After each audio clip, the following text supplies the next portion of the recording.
mag-compare ah. Hirap mabash. Anyway. Kaya lang naman mga different si Okay. Jason. Like I said kanina, yung Forevermore, ang ano sila,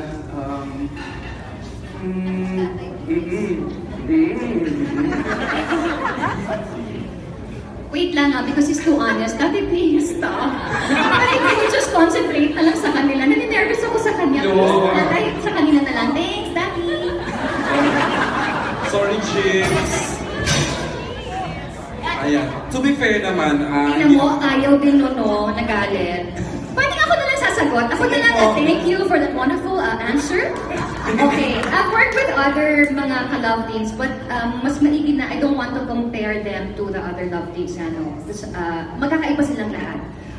Ako, honestly, I'm so excited nung nalaman ko na magkakatrabaho ko sila. Super excited because I've worked with Nadine pero sa commercial lang. Pero yung silang dalawa, yun din. So yung silang dalawa, sobrang thrilled, sobrang thankful, sobrang happy kasi syempre nung napag ko sa Otwal, di ba? Yung parang, yun na parang sige. Nanonood ka ng Otwal noon, Of course! Ang dami nilang kissing doon. Ang dami yan. Oo, di ba? Abs kaya, di? May pa-abs. Ay, maraming abs, maraming. Made in Greece. So yun na nga, so like I said, we're super thankful, super blessed, and so excited to be working with them. Ang masasabi ko, sobrang, di ba, talagang they're super popular, super famous, and yet they're so humble. Gusto ko sa kanila kasi bumabati sila. Very respectful, they're very dedicated sa kanilang mga trabaho. Kahit nakikita mong inaantok na, sasabihin lang nila, ate, antok na ako, pero hindi sila nagre-reklamo. Tao lang din sila. So, yun, they're very hardworking, very dedicated. Kaya kung nasan man sila ngayon, deserve nila. Oh, thank you for the good. Thank you for that wonderful question. pwede na ako sumagot. Mama. Han, sasagot na ako. Ipo-push mo pa ba yan?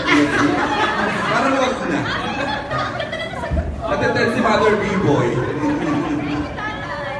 Is the question, Mama. Hindi kasi, first time kong makakatrabaho ang isang love team.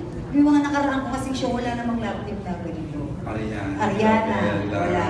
Irabela. We Will Survive. Tapos sila. Nathaniel. Angel yun.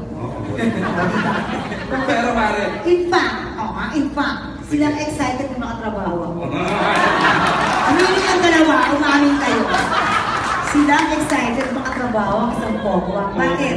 Tinatanggal ko ang tok nila sa set eh. At sinaport nila yung movie nyo. Naman John Blouse, si JDG, you know. At pangalan ko dito, Agnes.